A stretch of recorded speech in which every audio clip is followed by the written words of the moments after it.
Delta side. I will give the time now. Because they face a lot of struggles, they face a lot of issues, challenges in their life, be it health, be it financial securities. They face a lot of challenges in their daily lives, and sometimes they couldn't find work to do. They have this fear of not getting the work to do and earn their livelihood, things like that. So I was really fortunate for being able, be the person to be able to tell their stories through this fellowship, and really grateful to the KPC as well as to Congress for this opportunity. I wish you all the best. I've read briefly through your pitches, and it's really interesting. I'm looking forward to what you're going to deliver. Thank you. We cover everything from politics to sports to opening a pawn shop or yeah. So there is we hardly get the time to concentrate in one sector, and we feel that with the rapid urbanization, construction industry has become one of the largest sectors, not only in Nagaland but everywhere else. And however, those who are involved in the sector, their stories are often go untold. So this is the KPC Nbocwwb Media Fellowship is a good opportunity for journalists to concentrate within this brief period of the fellowship to concentrate on the sector and highlight the difficulties or the success stories.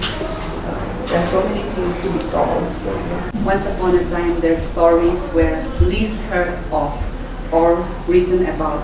But with this fellowship, I would say that it has also remarkably changed the landscape of how we tell our stories, especially in the construction sector.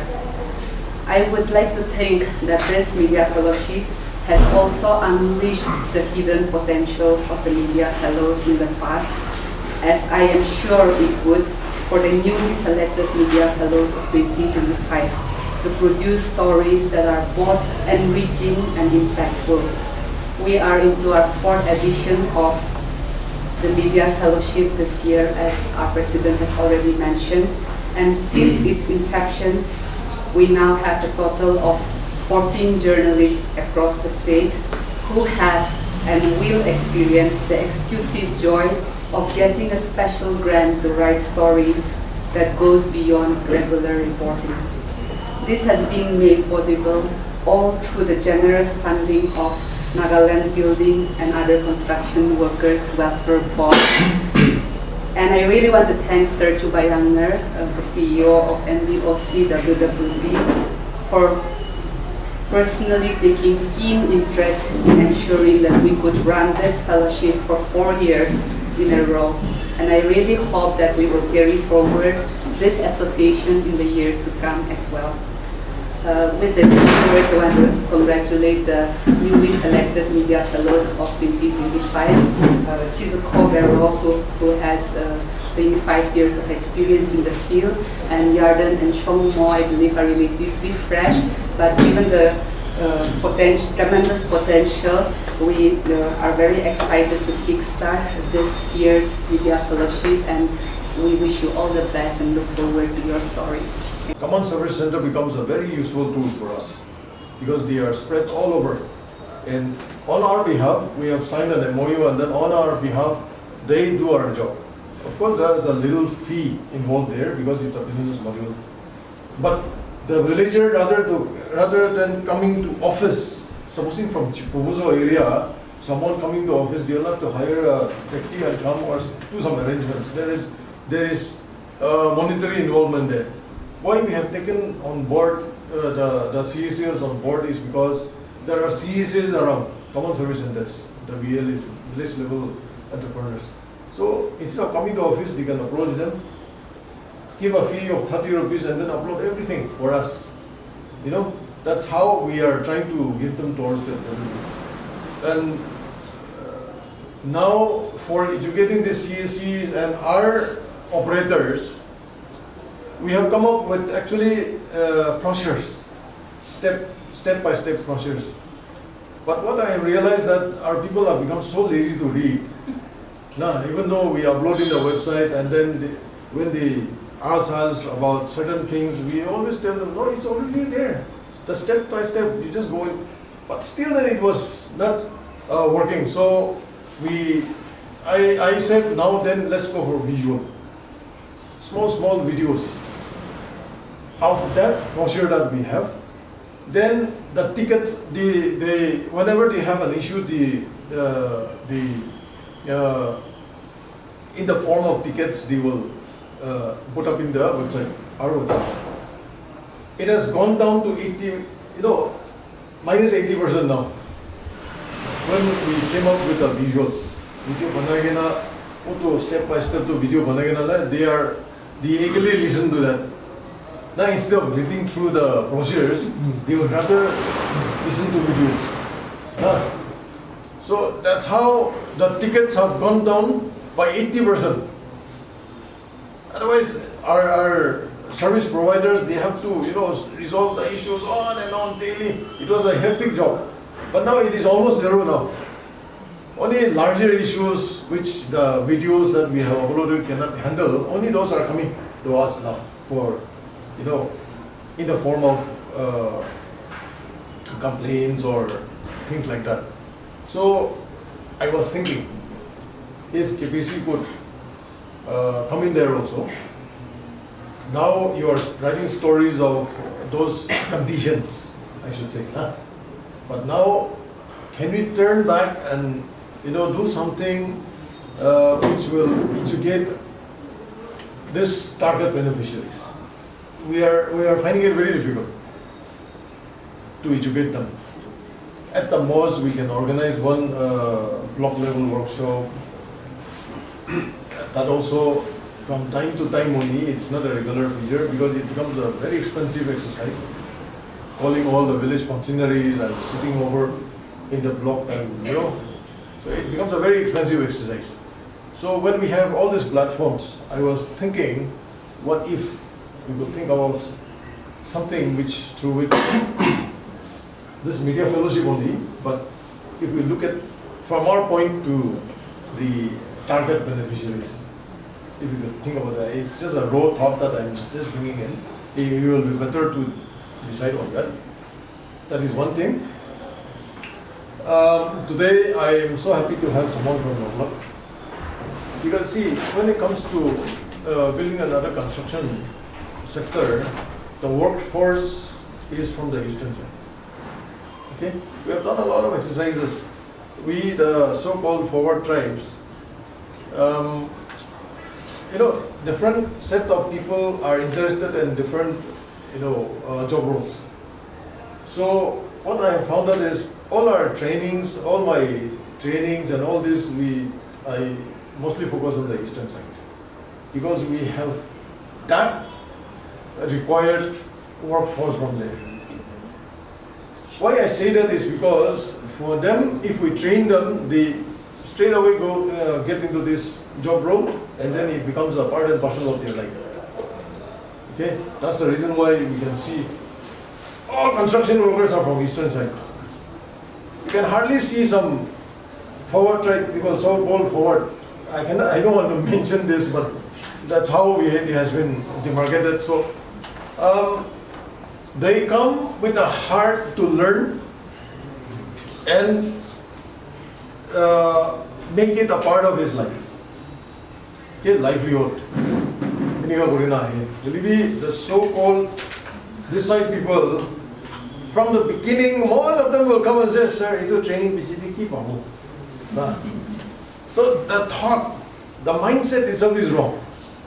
They are either thinking about a subsidy or a loan or things like that to get some tools machineries. So I used to joke to them, come babo. Now, I am making you,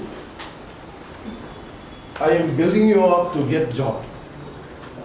So the mindset, today we have someone from Nbocwwb here. I'm really happy. I'm definitely sure that you will bring out a wonderful story. So likewise, the focus that we have on this construction sector is the eastern side. So all my trainings are mostly focused there, and many of our trained boys and girls, I should say girls also from Kunya community, we have girls also, and from Samatur, Nbocwwb also, we had some, not very much, but we are so excited to have some girls who are really into it, and they are really into the job now. So now Kohima is full of Konyaks and Humans and MTOs. Konyak is the most.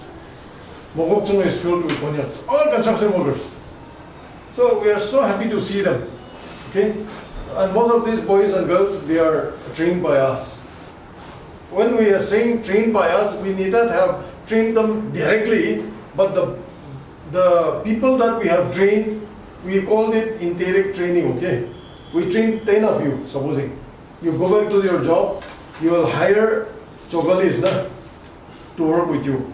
So it's called an indirect training. We cannot be training everybody. So we look at from that perspective that these are also trained by us, because they are being trained by those people whom we have trained. We should take it that way, okay? We cannot be training everybody. But we pick up those people who are potential, we train them. We have had even training of trainers also. We have got that bunch in every district. So they are the ones whom we call when we have a training now. Supposing in Doinsang, if we have a training, if we are planning for a training, we firstly count on those people who we have done EOT. Okay? So things like that. And they are also indirectly training your own people. So that's how the board system is working. Today, the impact story, I told you about the impact that the story is given to us. But now, as I've said, I will repeat again, if we look at it from another horizon again, it will be really good to help us. It has helped us to plan, but now again, if we focus on the target community and do something through this video fellowship, it will be really good to educate them as much as possible. That's where we are not very successful, I should say. We cannot be doing the programs every time, so we are not successful there. So if we, the media fellows, could do something on that, it would be really good. And thank you all. Thank you for coming, and then we are still looking forward on having this hand-holding. In the first place, I would like to place my sincere appreciation to everyone for joining us in the journey of KPC and Nbocwwb benefit. Your kind presence is indeed a moral boost for our 3 milestone journey starting this September. On behalf of the 3 fellows, I would like to place my sincere gratitude to the KPC and the Labour Department for reposing faith in us and enabling us to carry the task of KPC and Nbocwwb fellowship for the well-being of the construction workers. I would like to assure this gathering that I will take this assignment as a mission and act as a positive ambassador for construction workers in Nagaland and beyond. In recognition of the important role played by the construction workers in nation building, I will give my best effort to ensure that my radar fetch a positive impact in the vision document of Big Ship Nagaland, Big Ship Parade 2047. Meanwhile, I would like to thank the KPC and the Labor Department for their collaborative efforts in instituting Media Fellowship Program for the welfare of the construction workers. I'm told that 10 journalists have done the job so far over the last 3 editions of this Media Fellowship. In this respect, we will be very happy if our works comes into book form, which in return will act as a treasure and important document for the department, researchers, and policymakers. In conclusion, I would like to request the Labor Department to continue this Media Fellowship program for the welfare and benefit of the construction workers in Nagaland. Lastly, I thank everyone for making this program, making to this point for a good cause. Long live KPC, Nbocwwb Media Fellowship 2025. Thank you so much. I am truly honored to be part of this media fellowship. In the context of non-cloud, we have to speak, I think, when it comes to construction. Construction isn't just about, building, setting up high buildings and all sorts of these skyscraper things or anything like that. But I believe that it's about survival, it's about livelihood, it's about basic connectivity. It's not just about economy. That's what I believe. It's about human story. So through this fellowship, I would like to highlight the challenges that is faced by our even women and children that are involved in this construction sector, and about this Nbocwwb being situated at the country's end, having sharing an Indo-Myanmar border. It's like I mentioned. This is so much to do with a basic necessity. So in the course of time, I would like to bring out the story that is so much to do with rural building kind ethnicity, because we also have so much of cultural ties and ethnies with the brothers on the Myanmar border. So I also like to congratulate my fellow these media fellows for the journey that is ahead. Thank you so much. I'm deeply grateful to the Kohima Press Club and the Nagaland Building and other construction workers welfare board for creating this fellowship and for recognizing the role of journalism in shaping informed societies. When I applied, I saw this fellowship not just as a professional opportunity, but as a responsibility to bring forward stories that matter, stories that often remain unheard.